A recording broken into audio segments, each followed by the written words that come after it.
One আবি হুরায়রা রাদিয়াল্লাহু আনহু قال قال رسول الله صلى الله عليه وسلم إياكم والظن فإن الظن أكذب الحديث। বলছেন আবু হুরায়রা রাদিয়াল্লাহু তাআলা আনহু যে রাসূলুল্লাহ সাল্লাল্লাহু আলাইহি ওয়াসাল্লাম বলেছেন, ইয়াকুম ওয়াজ্জান, তোমরা নিজেদেরকে ধারণা থেকে বাঁচিয়ে রাখো। ধারণা থেকে, ধারণা করা, অনুমান করা কারো সম্পর্কে, ধারণা করে কথা বলে দাও, ধারণা ভিত্তিক কথা বলো। এই হাদিসে রয়েছে, কোরআনে কারিমে এই শিক্ষাই রয়েছে। কোরআনে কারিম সূরা হুজুরাতে, যেখানে সামাজিক যেসব খারাপ চরিত্র রয়েছে বা সমাজের সুসম্পর্কে যে অবনতি ঘটায় যেসব মন্দ চরিত্রগুলি, সেগুলি থেকে সতর্ক সাবধান করা হয়েছে। তার মধ্যে একটি হচ্ছে মানুষ সম্পর্কে অনুমান ভিত্তিক কথা বলা বা ধারণা ভিত্তিক কথা বলা। আল্লাহ রাব্বুল কোরআনে কারিমে ইরশাদ করেছেন সূরা হুজুরাতে 26 পারায়, ইয়া আইয়ুহাল্লাযীনা আমানু ইজতানিবু কাসীরাম মিনাজ-যন, হে ঈমানদারগণ, তোমরা বেশি বেশি অনুমান করা, ধারণা করা থেকে নিজেকে বাঁচিয়ে রাখো। আল্লাহ এখানে কাসীরাম মিনাজ-যন, বেশি বেশি ধারণা করা, তাহলে যেখানে সেখানে একটু ধারণা করে বসলেন, তাহলে বোঝা যাচ্ছে যে কিছু কিছু ধারণা আছে সেগুলি করা যাবে। কোরআনের এই আয়াত দ্বারা বোঝা যায়, যদি হাদিসে এটা আসেনি, কিন্তু কোরআনে কারিমে আল্লাহ এত ব্যাপকতা রেখেছেন যে এই একটি আয়াতে ইজতানিবু কাসীরাম মিনাজ-যন, আল্লাহ কাসীর না বলে বলতেন ইজতানিবুজ-যন বা ইজতানিবু মিনাজ-যন, ধারণা করা থেকে বেঁচে থাকো। কিন্তু আমরা তো কখনো কখনো ধারণা করি, আবার সেটা নিন্দনীয় নয়, প্রশংসনীয়। ভালো মানুষ সম্পর্কে যদি খারাপ ধারণা করেন, গুনাহ হবে না? হবে না?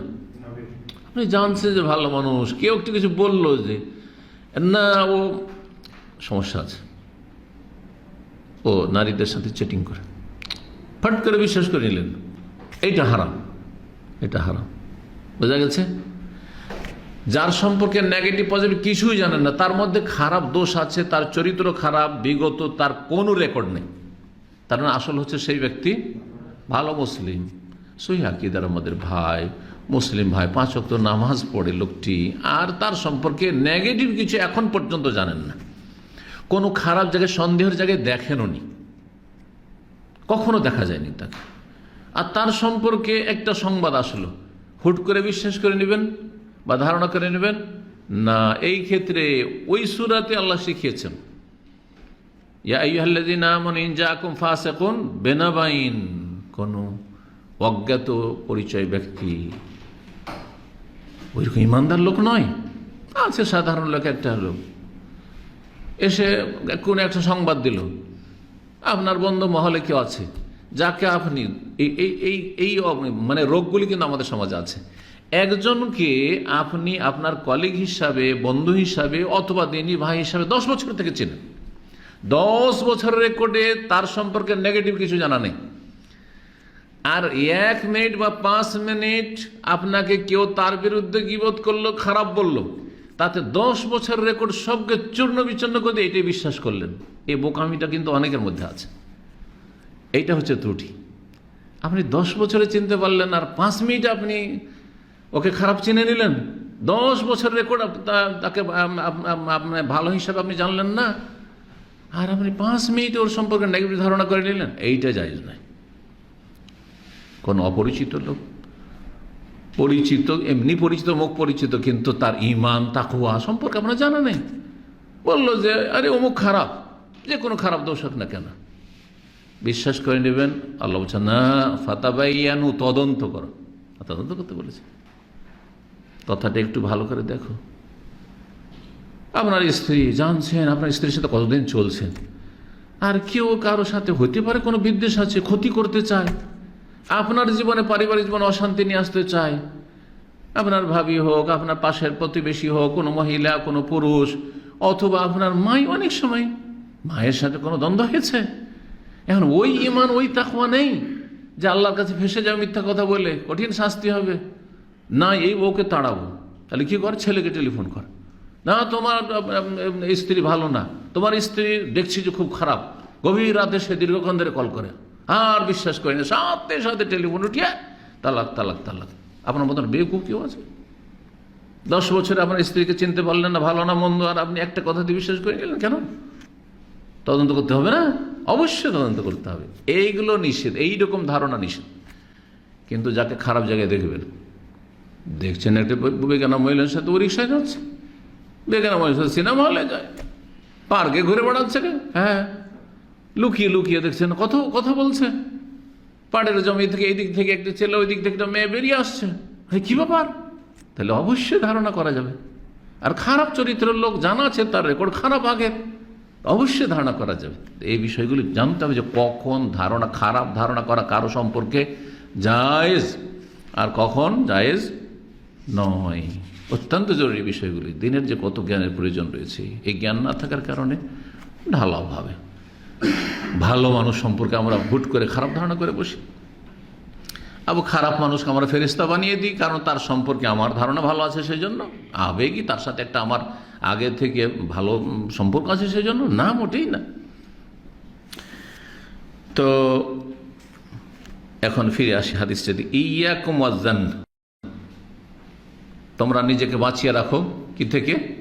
ধারণা করার থেকে। ধারণা করতে যেও না, তবে ধারণা করার জন্য যদি লক্ষণ থাকে, দলিল প্রমাণ পাচ্ছেন আপনি যে এর সম্পর্কে খারাপ ধারণা করা যাবে, দেখছি, জানতে পারছি এর রেকর্ড খারাপ, অবশ্যই ধারণা করেন, কোনো অসুবিধা নেই।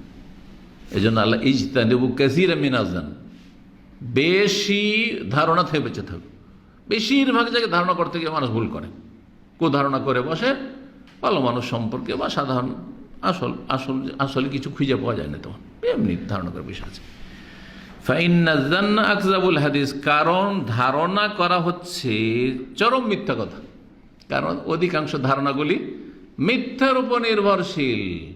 খতিয়ে দেখলে, তদন্ত করলে কিছুই খুঁজে পাওয়া যায় না, কিছুই খুঁজে পাওয়া যায় না।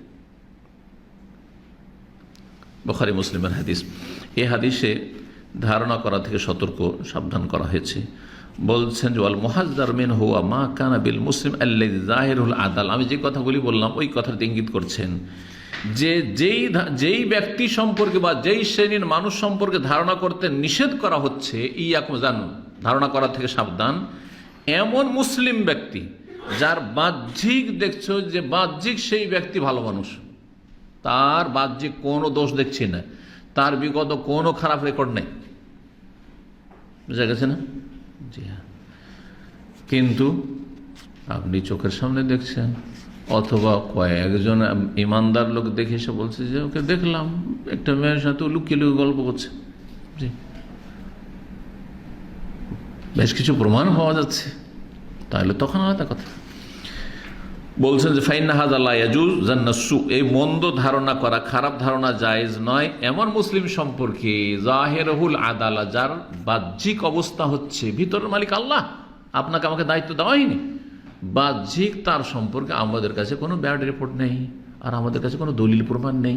জি, ওয়াইন্নামা ইউহমালু আলা জাহিরিহি, বাহ্যিক অবস্থা নিয়ে আমরা আচরণ করব, বাহ্যিক যা দেখছি সেটারই আচরণ করব। এটা ইমামতির ক্ষেত্রেও, কারণ অনেক ভাইরা বাড়াবাড়ি করে, হ্যাঁ আমাদের মহল্লার ইমাম হচ্ছে আপনার এই তাবিজ টাবিজ করে, অমুক করে তো তমুক করে,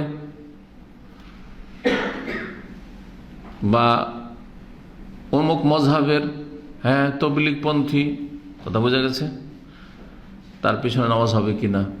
বলছে নামাজ হবে না। চরমপন্থী, নামাজ হবে না। কেন নামাজ হবে না? ওদের মধ্যে যে তবলিগীদের মধ্যে যে মেলা বেদাত আছে, শিরকি আকিদা ওদের কেতাবে আছে, কেতাবে শিরকি আকিদা আছে, কিন্তু এই লোকের মগজে আছে কিনা এটা তো জানতে হবে। আপনি কি করে জানবেন? কেতাবে থাকলেই যে হতে পারে তার অতি ভক্তির কারণে এত বড় শাইখুল হাদিস না কি শিরক লিখতে পারে, আমি কি বুঝি, কিন্তু সে এগুলো সমর্থন করে না, তাহলে কি করে বড় শিরকি আপনি ঢালা হবে? না না না, ওদের পিছনে নামাজ হবে না। যখন আপনি সে ইমামের কাছে শুনবেন যে আল্লাহর ওলিরা দিতে পারে, আল্লাহর ওলিরা কলব থেকে কলবে এলেম দিতে পারে, তখন তো বড় শিরক করে, এর পিছনে নামাজ হবে না। কিন্তু সেই ব্যক্তি তবলিগি, সেই ব্যক্তি অমুক, সেই ব্যক্তি এই মধ্যে বেদাত আছে, ওই বেদাতি দলের লোক, সেই জন্য তার পিছনে নামাজ হবে না। না না না, এই খারাপ ধারণা করা। যেমন আসল হচ্ছে যে মুসলিমের আসল হচ্ছে তৌহিদ, মুসলিমের আসল হচ্ছে যে তৌহিদ, আর যদি বেদাতও থাকে তো সেই ব্যক্তি কাফের নয়, মুশরিক নয়, যে বেদাতের কারণে সে ইসলাম থেকে বহিষ্কার হয়ে যাবে, তার পিছনে সালাত হবে না। জি, তারপরে বলছে ওয়াম্মাজ জান্নু বি আসহাবির রাইব, ধারণা করা এমন ব্যক্তি সম্পর্কে যাকে সন্দেহের জায়গায় দেখছেন, সন্দেহের জায়গায় দেখছেন, কলেজ ইউনিভার্সিটিতে পড়ে ও গার্লফ্রেন্ড রাখে, আর বলবে যে না না না সন্দেহ করা যাবে না, বলবেন নাকি? বাড়িতে ঢোকার চেষ্টা করে, অনেক আত্মীয়দের মধ্যে যুবকরা আছে, ছেলেরা আছে, বাড়িতে ঢোকার চেষ্টা করে, ঢোকা তো কোনো ব্যাপার না, কারণ আমাদের দেশে তো পর্দা কোথায়, ওই সারি পর্দা তো খুবই কম আছে। আশেপাশের লোকের জন্য আত্মীয়, চাচাতো ভাই, মামাতো ভাই, খালাতো ভাই, ফুফাতো ভাই, এগুলো তো পর্দাই নেই, দেবর ভাসুর পর্দাই নেই, দুলা ভাই পর্দাই নেই, কিচ্ছু নেই। এখন বাড়িতে আসে, আর আসলেই ও গিয়ে ভিতরে ঢুকবে, ভাবির ঘরে ঢুকবে, না ও শালির ঘরে ঢুকবে, স্ত্রীবাদী শালির ঘরে ঢুকবে। ও যে না না না খারাপ ধারণা করা যায় না, আরে এসছে বেড়াতে এসছে, না শালির ঘরে না হয় ঢুকলো, হ্যাঁ অবিবাহিতা শালী তার ঘরে ঢুকলো, খারাপ ধারণা করার জন্য অবশ্যই ধারণা করবো, কেন মহিলার ঘরে ঢুকবে? শ্বশুর আছে, শাশুড়ি আছে, তার ঘরে বসো, তার সাথে কথা বলো, বুঝতে পারছেন না? জি হ্যাঁ। তো বলছেন যে যারা সন্দেহভাজন এবং ফাসিক, ওদের কাছে হালাল হারাম কিছু নেই, স্ত্রী তো আমার ঘরে আছে, স্ত্রী শ্বশুর একটু শালীর সাথে গল্প করে নি, এই চরিত্রের লোক কিন্তু আমাদের অধিকাংশ। তাহলে অবশ্যই তাদের সম্পর্কে সন্দেহ করবেন এবং তাদের থেকে সতর্ক থাকবেন। জি, তাই এখানে যে সন্দেহ করতে বা অনুমান করতে নিষেধ করা হয়েছে বা ধারণা করতে, সেটা যারা সন্দেহভাজন খারাপ লোক তাদের সম্পর্কে নয়, ভালো মানুষ সম্পর্কে। জি।